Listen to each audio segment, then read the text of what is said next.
Launched in September, the One Roar Fund will serve as a vehicle to help all 31 of Columbia's varsity athletics programs and club sports to compete at the highest level.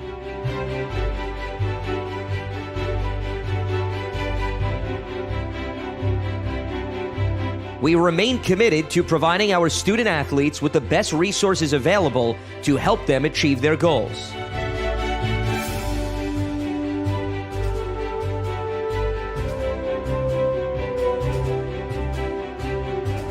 Although competition has been postponed, the competitive fire within our student athletes still burns as they await the call to return to athletic events.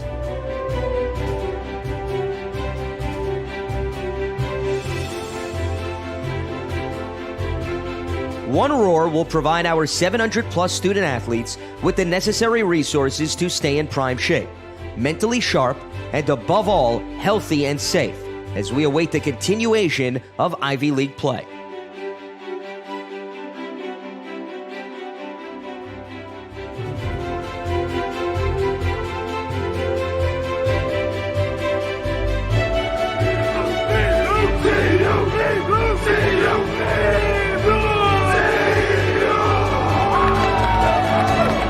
Together, we roar as one.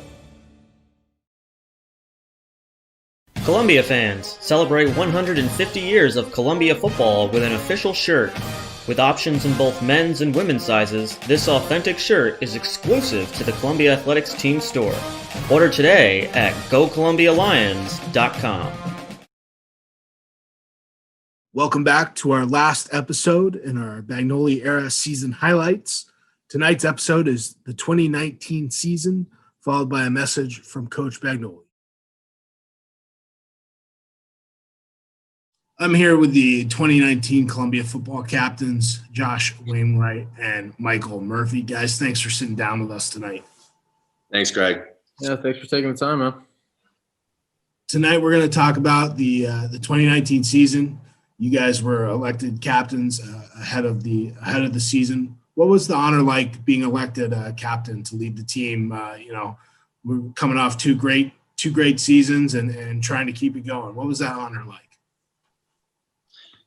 Yeah, for sure. I mean, first off, Josh, I remember the moment like it was yesterday, kind of being down on that field and Coach Bagnoli pulling the squad together and making that announcement, and just truly one of the greatest moments and a feeling of honor that I've had playing football, and just kind of to know that you were doing the right things up to that point was a tremendous honor, and to know that it was kind of elected by the teammates, to know that you kind of had the trust from the guys in the locker room was a very important thing. And I look back and it was obviously an elevated position of responsibility, but one that I think Josh and I really wanted coming in. And I personally always looked up to guys like Christian Conway and Landon Beatty and Anders Hill, Bewley, Markham, all those guys. And I knew what a good captain was supposed to do, and kind of had good captains in the past, and I wanted to live up to it. And I was definitely up for the challenge.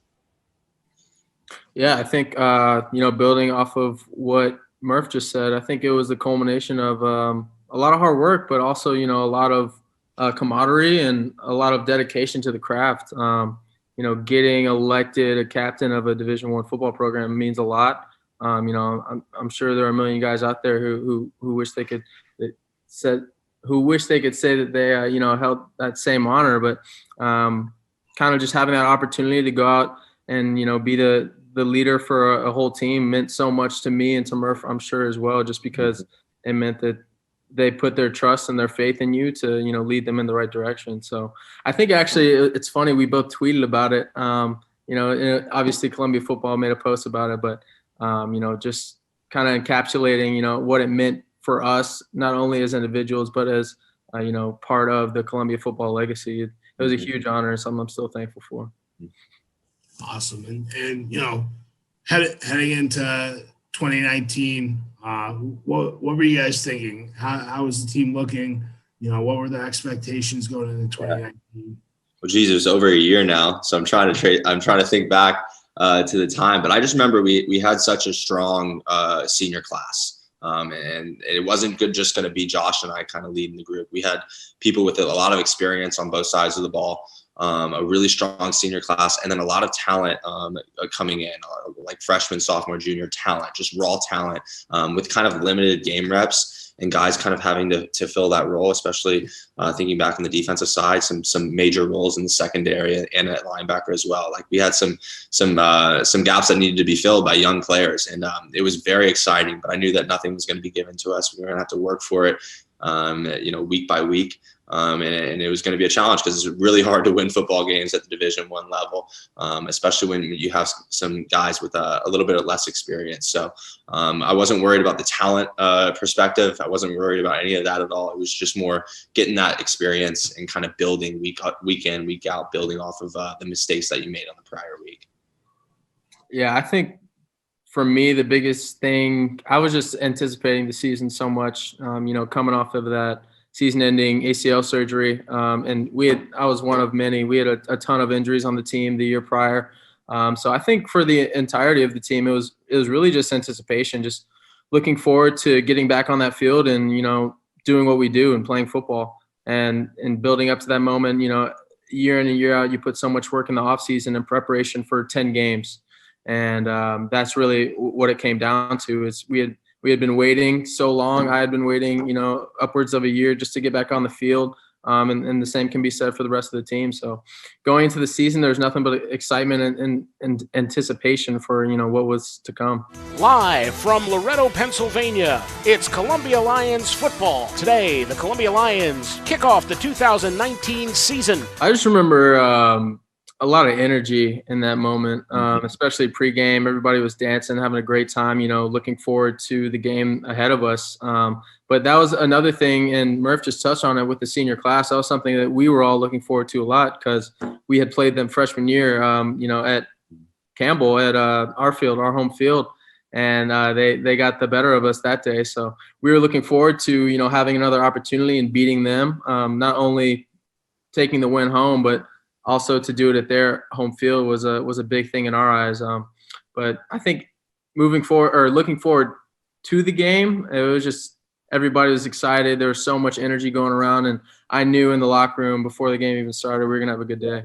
I remember that atmosphere. It was kind of a smaller type locker room as well, so we were packed in there, and the energy was great. I think you mentioned it a little bit, Greg, but our first play from a defensive standpoint, our first play of the season was a touchdown because we had the interception. They kind of took it back to the 4-yard line, and their first play was a touchdown. And it was like, it's a roller coaster of emotions and plays, and you just have to ride the wave and just keep on coming back at them. And so that was obviously a poor start, not the way we wanted to start, but we really did rebound as a team. I remember we had a strong special teams performance. Mikey had a great return, and then we got it together on O and on D, and really, really good win, really good way to start the season. I remember it was pretty warm too, and it's kind of having to deal with the conditioning part of it all, and getting back into groove. I think I had a hammy cramp in the second half, and had to come out for a little bit. But it was good to get back in the groove and just get back in that game type atmosphere because nothing really replicates that. And that was a good start to the season. That game that was a crazy week for us. Preparation, everything. I remember going into it, Coach Ferraro.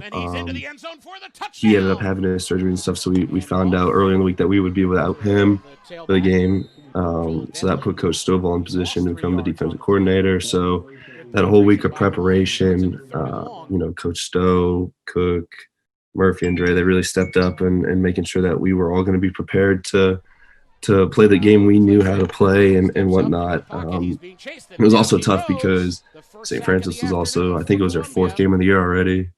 And we were going into it, getting ready to play our first game. So they were all in game shape and whatnot. So that was definitely another part that was tough to get ready for that game. But I do remember the first defensive play of that game. They scored a touchdown on us. And I remember walking off the sideline and I put the headset on and talked to Coach Stowe because I'm pretty sure it was my fault that they scored. And he pretty much just said, we got to figure this stuff out. It can't happen again. And they ended up scoring one more time in that first quarter, I believe. And then after that, the defense really settled into the position that we knew we were supposed to be in. And I'm pretty sure we shut them out the rest of the game. So that was a great start to the season. For me, it was my first start at linebacker, and nerves at an all-time high going into that thing. It was crazy. but it was a lot of fun. The punt is away. It's a good one that drives Russos back into his own territory. He gets it at his own 43. He spins around to the far sideline. He's got some blockers. He's got some room. He beats a tackle. He cuts to the middle of the field, and there goes Mike Russos. Touchdown, Columbia! That was awesome. You called it. You said the last time we saw him in that position in the fourth quarter, he took it all the way. Yeah, it was our first game, so I was pretty excited for that one. I mean, I was able to make a little name for myself and get on the field a little bit more. And it was the first game. I want to make a statement real early and come out strong. And I just remember on that punt return, it was like I said, I don't remember really what's going through my head when I'm running the ball, but I just remember I took it to the left and there's a hole and I was one-on-one with the kicker again. And I was able to find some wiggle room again and put in the end zone. It was great turn of events after that. I remember, I mean, we were down early on and, with that momentum swing, it was real good. And then we ended up winning that game. So it was real nice. I don't remember a lot of that game. Honestly, I remember more of my kickoffs from that game because I was just really upset that I was hitting them in the end zone and the guys were running it out. But the field goal itself, I think I remember realizing it on that third down. I was like, if we don't make this here, I'm probably going to end up hitting a 50-yard field goal for my first attempt. So this is fun. And then they ended up calling a field goal and I was jogging out. And I don't remember much about the actual kick except when I remember when I kicked it and it was time for me to look up, I remember thinking the ball was so low. And I was like, how did no one block that kick? It was probably, in terms of the kicks that I made freshman year, that was probably my worst ball. Because I think literally if someone had just raised their hand, they could have blocked it. But it was a dinger. I hit it straight, luckily. So it went in and I was happy. And that's honestly about as much as I remember from that kick. It was great. It was great to be out there. We were itching to play. His first game. Like you said, it was a long drive. It was a really hot day from what I remember. People were cramping and all that. But I just remember it was a struggle to start that game. Most games are going to have adversity. With that game, it could have been maybe the second play. We threw a pick and our offense wasn't gelling and we needed a spark. And once again, a hole opened up for me. I stuck to what I was taught, what Durazio instilled in us, and getting tight and hitting the hole hard, hit it. And then people don't want to give me credit, but I think I got some wheels on me. So I turned on the jets and I scored. I ran in the end zone, and that was the jump start we needed to help us win that game. It was a crucial first game. We wanted to start off on a good foot. So I think that play really helped. Josh Bean takes the knee, and that should do it, as Al Bagnoli remains atop the leaderboard among active college football coaches with the win. Today, it's one of the oldest rivalries in America. For the 99th time since 1878, the Columbia Lions take on the Penn Quakers. I mean, there's always something special about our homecoming games. I mean, it didn't matter what our record was, whether we were undefeated or whether we were kind of coming off of 3 losses. Our homecoming, turnout was always tremendous. And I think that was just something that was really consistent throughout our 4 years there. And one of the reasons for why we probably, took 3 of the 4 homecoming games in our 4-year careers. So the atmosphere was just awesome, and to have people come out and support you in that way, even when we were struggling a little bit, was tremendous. But you put together that and Penn, and the fact that there was quite high tensions with them, always, just with the whole history, and us wanting to kind of prove ourselves and prove that we're not a joke. We were ready to play. We had good players, and we were just kind of struggling to get things together. It was a lot going on, and I could not be happier with the outcome of that game. Yeah, I mean, it was homecoming. Every year, homecoming is a huge game, something that not only we look forward to so much, but our entire fan base gets behind. Not only our alumni, but the student body shows up on a year-to-year basis. The stands are packed, the energy is high, and we kind of just want to go out there and perform to the best of our ability because, we have to put on a show for the people that came. And I think that year was a tremendous example of that. You know, as you mentioned, Greg, we for all intents and purposes obliterated Penn. They couldn't do a lot to stop what we were doing, and you know it felt good on that evening. But I think it was a great day, not only because you know there is that I don't want to say bad blood, but there was a little bit of history there between us just because you know Coach Bagnoli came from Penn. So that game is definitely one that we had marked on our calendars every year, and the fact that we were playing at home for homecoming just made it that much more intense and that much more important to us. It was a strong start too. I remember with the flea flick off the bat. It's like some really aggressive play calling, and you know you always worry when you go up on top quick, like you don't want to settle, you don't want to let him back in the game. And we were just preaching that on the sideline all game. You know, just stay, you know, foot on the gas, keep it going. And that's what we did. Defense pitched our first shutout, which was just like awesome for Coach Ferraro and for the defensive unit. And you know, it was just something that we always wanted to do when we took the field, but you know, never had the opportunity to really do it. And you know, we didn't give up any points from a defensive standpoint. Just finally, I'm so happy that we got that for Coach Ferraro. But you know, just a great moment. I remember Luke Adams taking a fumble to the house too, and just how excited we were for him. And just a really awesome team win. Really like the most complete game I've been a part of. You know, at Columbia. I think that was a great game from a three parts perspective in that we played very well on offense, on defense, and on special teams. I think there was a couple of times where our Schmid, our punter, you know, pinned him deep. And there are a couple other special teams plays I'm sure I'm forgetting that, you know, really made an impact in the game. Offensively, you know, we did give up a couple of points, but I think we played great otherwise. And the defense, as Murph just alluded to, you know, had a shutout. So anytime you can get all three facets of your team rolling on that type of wavelength that's when you know it's going to be a good day. And I think the score kind of speaks for itself on that end. On that Penn game specifically, that was one of the games where you really saw our offense and really the entire team click on the level that all the players knew that we were capable of, and that was a really gratifying experience because up until that point we hadn't been able to sort of execute on both sides of the ball and on special teams in a way that obviously led to the kind of success that we saw in the Penn game. And, you know, that touchdown was just, I think, a culmination of our offense clicking, everybody executing. And obviously, as you know, like a big part of our team, as far as individuals go, is being able to seize opportunities as they come. Yeah, and that for me was just making a play when the opportunity came to me because that was my 1/11th on that specific play that we called. The Penn game was my first start, and it was a very exciting start for me, especially since as freshmen coming into the Ivy League, you don't really get much time to experience the speed of the game, the speed of college football. You get those first 2 weeks, especially with how short our preseason was this year due to the 7-year rule where every 7 years you have a really short camp.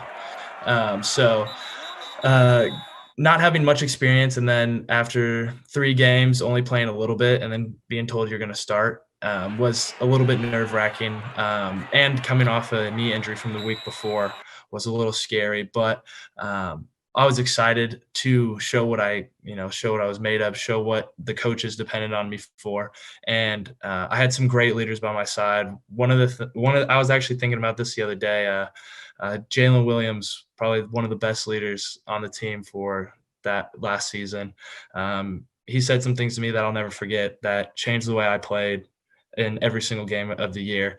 And so having him help me through, messing up, through coaches yelling, him always being there by my side, telling me, hey, just keep doing this, keep doing that, really helped me through that game, really helped me pick up my motivation to keep playing hard, stay confident with my abilities and with myself. That was probably one of the more fun games I played in at Columbia, probably because we beat the brakes off of them. But it was good to get that homecoming win senior year, especially after not being able to get it done the year before. And so coming in and then being against Penn, who we've kind of gone at it with, had the double overtime, the thriller, 2018, so my sophomore year, or 2017, and that, so I feel like there's a little bit of history there. And so coming in and being able to just compete and really just play, I feel one of our best games throughout the whole season. I feel like it was really important for us. I feel like it was kind of a sign that we were like headed in the right direction, at least. And for me personally, I don't know what got into me that game. I was out there having fun, just trying to play my game, make my reads, do what I was supposed to do the things that Coach Stowe and Coach Ferraro had coached us up during the week. And so I was just out there having fun, playing my normal game, trying to support the rest of the guys like I normally do, and have a little fun while I'm doing it. So I actually just talked to Scott Valentis. Yes, sir. He I think that was his first start of his career, and he mentioned you played a pivotal role in just helping him gain a little confidence in that game. Yeah. You talk about that at all? A little mentor. Yeah, Scott, I love Scotty, because I feel like Scotty came in and he was just a bundle of energy. Like every time he came in, he was around the ball or making the play. It's going to hand off to Trey Flowers, and Flowers immediately brought down. The ball is loose. Columbia picks it up, and it's a touchdown for the Lions. They just continue to tack on as Columbia comes through in the form of Luke Adams. Wow. And the crowd is letting them hear it. Penn has lost back-to-back games here at Columbia for the first time since 1979 and 1981. I mean, that was a big game. We were kind of coming off of some tough losses, headed into the bulk of Ivy play, homecoming, home game, like just a lot of things coming together. And I think, it was cool just to see everybody come together. Everybody just kind of like put all the losses behind us, put all the adversity and stuff, and just, bring a full game together. I think that was, out of all the games we played this season, that was like one game where we play, start to finish. It was just a full game, offense, defense, special teams. And, guys just made some big plays. It started out with the flea flicker. I remember offensively, I think we just kind of rode that momentum the whole game after that first play. And that's something we struggle with all season. We're just starting on a good note, starting positive, with a touchdown, a couple first downs, anything. We struggled just to gain momentum at the beginning. So I think that was big in kind of jump-starting, how the rest of the game went. I remember the one to Rory. It's kind of a flat with a flag to the left, just reading the corner. And, Rory's Rory. And if I had a chance to give him the ball, I just kind of threw it up and he made the play. It was an okay ball, but there are two defenders on him. That was Rory's play. It was awesome. He just went up and snagged it. And I remember one, I ran in, I just kind of jumped over the pile, kind of a mess, but that was fun. Just, always good to get in the end zone. The calendar reads November, and the weather reflects that here in New York City. A cold, brisk day. The Harvard Crimson meet the Columbia Lions on the gridiron. I think that game was personal for a lot of us, especially for the senior class. There are so many years, literally every year that, we had been at Columbia, that we had felt like we should have walked away with a win when playing Harvard. Not only Harvard, a lot of teams, but in this instance, obviously Harvard. I think the one that stands out most in my mind, and probably a lot of our classmates' mind, is the 2017 one, where if we had won that game, then we would have at least gotten a piece of the Ivy League title. And we felt like we were robbed of that one. And going into another home game where we felt like we had a lot to prove, in the sense that this team had beaten us 3 straight years, and we felt that they had no business doing it any of those years. So I think going into that game, it was really personal. I think there was a lot of bad blood, and there always is a lot of bad blood between us and Harvard. But it felt really good, to put that stamp on that game. And when Mathis Meyer came up with that pick, I think the roar of the crowd spoke for itself. We were all super hyped. We were all super happy. Not only that, our class had the opportunity to walk out of there with a victory, but that we did it in such an incredible fashion. Yeah, I can't say it any better myself, Josh. I mean, I just still think of that Mathis Meyer play as just like the coolest thing to watch, being right there on the field and look back and seeing him outstretched and dragging his toe on the sidelines, and then just looking over and watching everyone storm the field. Despite the tough season that we were having, that just made it all a lot better. Those were two really good teams that didn't have great records, both us and Harvard. But it was a hard fought battle. It was an aggressive game all the way down to the wire. And, a lot of history between the two teams there, like Josh mentioned. But, I just kind of get a little bit of some goosebumps talking about Harvard, because that felt like, all the struggles that we were kind of going through, it made it a lot better. Like I said, it was, probably the best win of the season. And Penn was great, but this was by far the best win of the season, to kind of cross Harvard off the list and say, hey, we got them too. And to kind of look back at our 4-year career and say, hey, we beat everyone. We finally beat everyone. One of our goals from the beginning. So, it was an awesome moment for Columbia football. So Alex Felkins, 6 of 9 this season.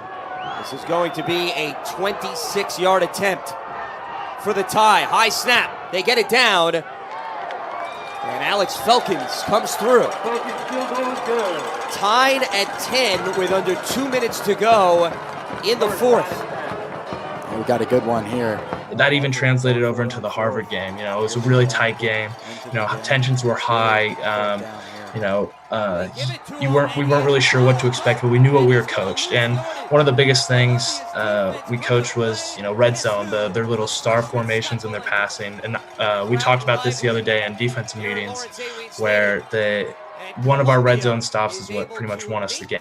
We did not allow them to score and force them to kick a field goal. We knew this game was special for the program because we obviously hadn't beat them in, I think, 17 years or so it was. And they were a good team with a really good defense. And as far as the offense's mindset was, Coach Fab and all the other coordinators really sort of expressed to us that, despite the fact that they're a good defense, if we execute like we know we can put up a battle against them. And we ended up coming out the winner. And that play specifically was one we like to go to in the red zone. It's called a sicko route. And they actually played it well throughout the game, because they would rotate to too high and really cut off sort of that third of the field that my route was originally supposed to go to. But because they rotated, I got a better feel for it and actually pushed it more vertical, which is where you saw that hole in the zone.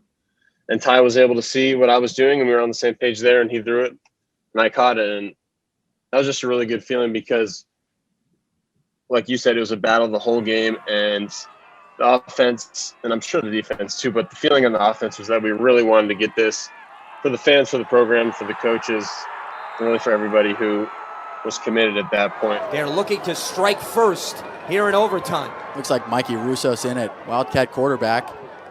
He has a few rushing touchdowns. He keeps it, and he's going to walk into the end zone, and Columbia answers the call first in the extra session.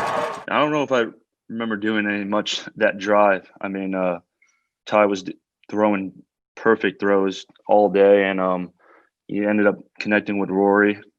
Great catch, great throw, and they just called my number, and I knew like every opportunity I had to take serious and capitalize on it. And I remember in the huddle, I talked to the boys, and I was like, "Yo, let's punch this in. Like, let's give right here. Like, let's win the game right here." And we lined up, and it was just easy. It was everything we practice and practice. And so I just took it in, great blocking, and found a little crease, and I just put my head down and just got in the end zone. It was great interception by Max Meyer, he had an amazing play. I mean, I watch that all the time, and I'm just I don't know how he made that play, but great catch. And run on the field was such a surreal moment. It was like we never beat Harvard. Harvard has won 15 in a row against Columbia. Can it force a second overtime to keep the streak alive? They fake the handoff. Firing into the end zone, and is it intercepted? Yes, it is, and Columbia has knocked off Harvard for the first time since 2003. What a scene here at Lawrence A. Weed Stadium.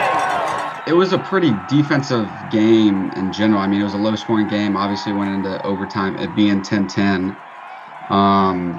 But, I'll start, I guess, with overtime. There's a big catch by Rory, that a tight end that isn't talked about that much, that got us down to, I think, the 2 before Mikey punched it in.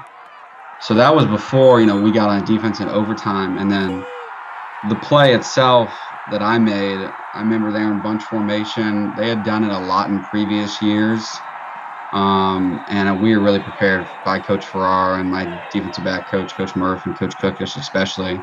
So I knew they had some tendencies in that and just that formation in general. And I was able to make a play off of it. I mean, the play itself, when it happened, it all kind of just went slow motion after the fact. So I pick it, I get on the ground, I'm kind of running with the ball. I have little spurts of memory where I look back to make sure I caught it, and then I'm running. But I'm just looking at the sideline, and I don't really think about running. I'm just running to a degree. And the first memory that I really have is I look right and Powell's just staring at me. And then I'm thinking, just keep running. I don't know what else to do. And then I get to the point where I'm at the end zone where I'm well, I can't run anymore. So I kind of just fall. And then I'm walking out near the sideline. I remember our strength coach, Frank, has his arm around me. He's looking at the scoreboard. He's like, Matt, did you get the foot down? I was like, heck yeah, I got the foot down. Let's celebrate. So that's a little bit of my memory of the play itself. But there was also a lot of other big defensive plays that we had. A big third down stop near the goal line with our other safety, Jordan Colbert, made a big play and made him kick a field goal to make it 10-10. So there's a lot of other parts in that game that go largely unnoticed, but were big parts in, getting together a big win for us, especially a good defensive game following 2 not so great games after Penn. But, obviously it was a great team performance more than anything and a great win for us. You guys finished your 4-year careers with a 20-20 record. It's the best finish for a class over 4 years in recent memory and longer. What did that mean to you, and what does that mean to the future of Columbia football? It's a really good. I mean, it's a loaded question because it's very important going forward that I think that people come in to Columbia football as freshmen and say, okay, 2020 is the thing to beat, is the record to beat, and let's beat it, because that's what we want people to do. I think records are made to be broken, and I would really like for every freshman and everyone coming into the football program to say, hey, let's beat what the 2020 class did. Let's kind of improve upon that, because we, Josh and I both, and our entire class, when we came into Columbia, I think we wanted to leave it better than we found it, and I think that's really the mark that you leave on a program, is if you left it in a better shape than you found it. And that's what we want the mentality to be always. At least me personally, I would love for every person to come in and say, okay, let's do better than what 2020 did, that class did, and let's beat their record. And that's how you know that we will have left a strong legacy on the program. And that's when I'll be very, very happy in our performance. Yeah, I think it's not as much advice as it is a challenge, right? Murph kind of touched on it, but 20-20, that's 500. That's not the highest bar, and I think, we have a lot to be proud of in that regard, that we were the first class, to secure a record like that in a lot of years. But as a competitor, you're never satisfied. And if I had to say anything to the guys coming in, it would be to, break it, make that change, do something that is going to set you apart even further than, what we did in our time there. And you got to be hungry. You got to be a competitor. You got to want it with everything you got, because that's the only way you're going to get wins in a league as competitive as this. But if, going 21 and 19 is your goal, is your ambition, then, I think that's not anywhere near where it needs to be. You gotta drive, you gotta grind, you gotta want everything that you can get, because if you don't, then, you're going to have regrets. Mm-hmm. Yep. And I'd say just one last thing is just go all in with it. And because, we're in the position now, we kind of look back and, I haven't played football in about a year. And words can't really express how much I miss it, and kind of wish I could kind of go back and do a couple things a little differently, and worked a little bit harder in some moments and done, just gone that extra mile in certain scenarios. But, I'd say try to have no regrets, right? While you're in the moment, playing from day to day, and never take it for granted. And like Josh and I said, just want to beat that record, strive to beat that record every single day, and and try to go 30-10, try to go 40-0. Heck, I mean, the sky's the limit for this program. There's no reason why you can't do it, but you should really be striving for perfection. All right, I'm here with Coach Bagnoli. We just finished watching the past 5 seasons of Columbia football highlights. Coach, what is your synopsis for the alumni watching of these past 5 seasons at Columbia? Well, I think first and foremost, they have flown by. It's hard to believe that, we've already had 5 years in the books, and this should have been year 6. So it just seems like a blink of an eye. But, I think we're making progress. I think when you're trying to build a program that has sustainability, you're going to have an ebb and flow of good moments and bad moments. And, I think basically what we're trying to establish is infrastructure, that we can build on from year to year that would allow us to sustain success. I think we've accomplished a lot based on what we inherited. I think the overall tenure and morale of the program has dramatically increased.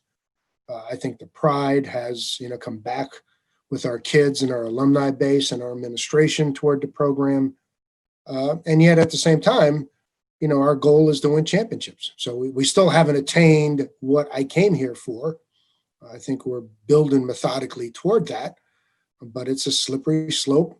It's something that requires not only talent, but a little bit of luck in terms of keeping your key kids healthy and, making sure that, your exceptional players can play out the season and play at the level they're supposed to, and then surround them with some other really good players. So I still think there's work to do. It's an ever-changing landscape. It's fluid. And then obviously, this year we have the curveball of the COVID scenario, of how we kind of come out of this thing and try to keep the momentum going that we've generated, during the past 5 years. So yeah, we had the season canceled. We were all impacted by the global pandemic. What has the team been doing and the staff been doing to get ready and keep things going for 2021? Yeah, I mean, I think it's been challenging for the entire collegiate landscape.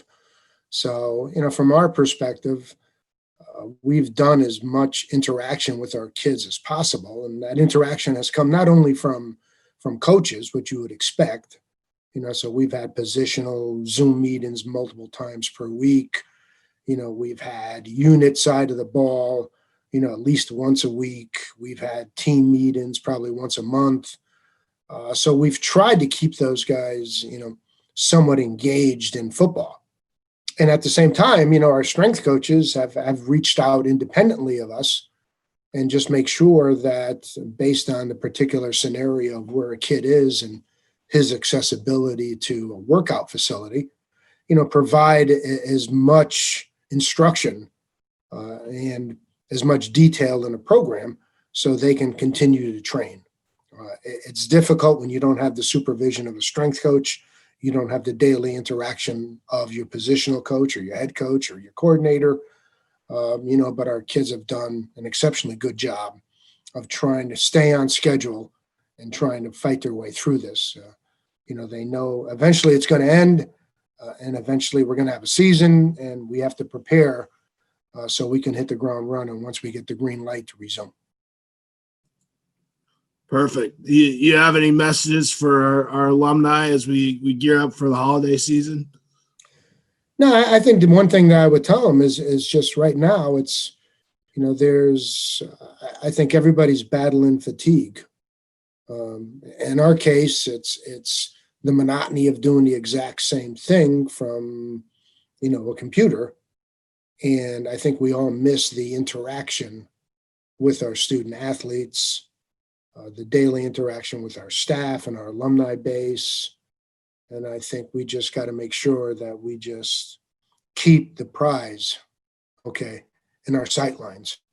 That at some point we're going to have to get out of this, and we just can't waste the next 4 months, thinking that this thing is so far away that we can recover. And we've got to attack things on a daily basis, whether it's me, it's our coaches, it's our players, it's our strength coaches, it's our medical people, our equipment guys, whoever we're dealing with. We just got to make sure that our preparation is there. And then whenever we're ready and given the green light by the medical authorities, we can be prepared to the best of our abilities as we try to push the season forward, because I'm very confident that we are going to have a full 2021 season.